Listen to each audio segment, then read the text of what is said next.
네, 이틀 뒤 한일 정상회담이 개최됩니다. 기대는 없고 우려만 큽니다. 강제동원 생존 피해자 할머니 세 분은 모두 정부의 제3자 변제를 공식 거부했습니다.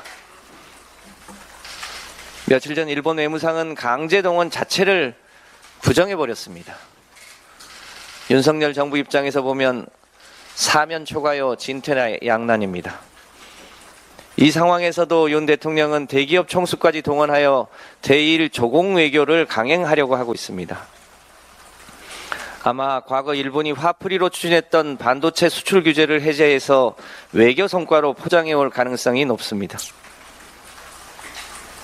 그런데 일본 수출 규제 품목은 오히려 국내 소재 부품 산업 육성에 기폭제가 되어 수입 대체에 성공했고 오히려 일본 기업만 손해를 봤던 사안입니다. 국내에 아무런 실익도 없는 수출 규제 해제가 이완용을 부활시키고 역사를 팔아먹은 대가로 치부하기에는 형평이 너무나 맞지 않습니다. 국민들은 올해 상반기 후쿠시마 원전 오염수 방류 결정을 철회시키지는 못할 망정 오히려 후쿠시마 수산물 수입 금지마저 해제하는 것은 아닌지 걱정하고 있습니다. 윤석열의 굴욕적 대일 외교의 종착지는 미일 군사동맹의 하위 파트너로 참여하는 것으로 보입니다. 한국이 동아시아 대중국 봉쇄 전선의 골목대장의 선봉에 서게 된다면 중국 수출 의존도가 높은 한국 경제에 심각한 타격이 올 것은 불을 보듯 뻔합니다. 그렇다고 그 대가를 미국에서 얻지도 못하고 있습니다.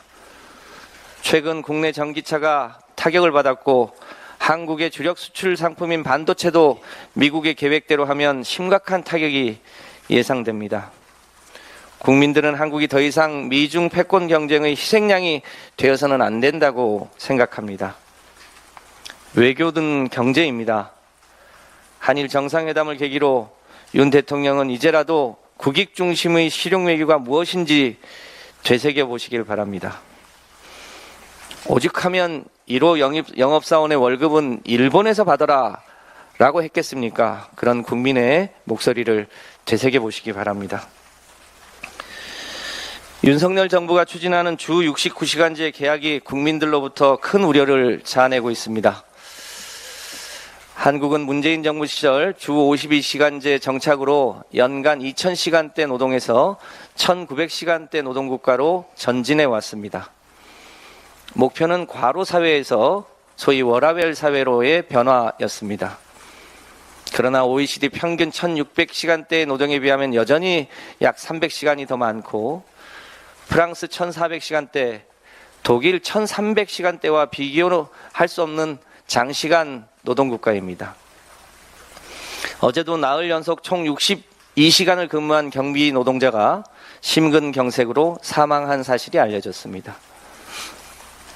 주 52시간제가 시행되는 지금도 사람을 갈아 넣는다, 쥐어짠다는 표현이 통용되고 있는 상황에서 주 69시간제는 과로사를 조장하는 퇴행이라고 아니할 수 없습니다.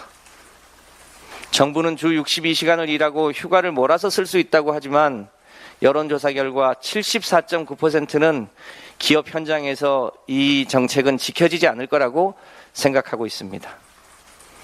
윤석열 정부는 과로사 조장법 추진을 당장 중단하고 노동자들의 건강권과 휴식권을 보장하는 진정한 노동개혁을 추진하시기 바랍니다.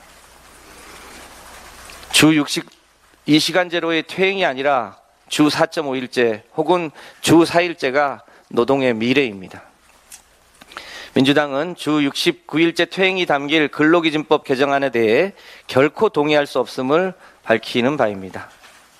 민주당은 국민을 쥐어짜는 방식이 아니라 생산성을 높여 국민에게 휴식과 저녁이 있는 워라밸 사회로 나아갈 수 있도록 최선을 다하겠습니다. 이상입니다.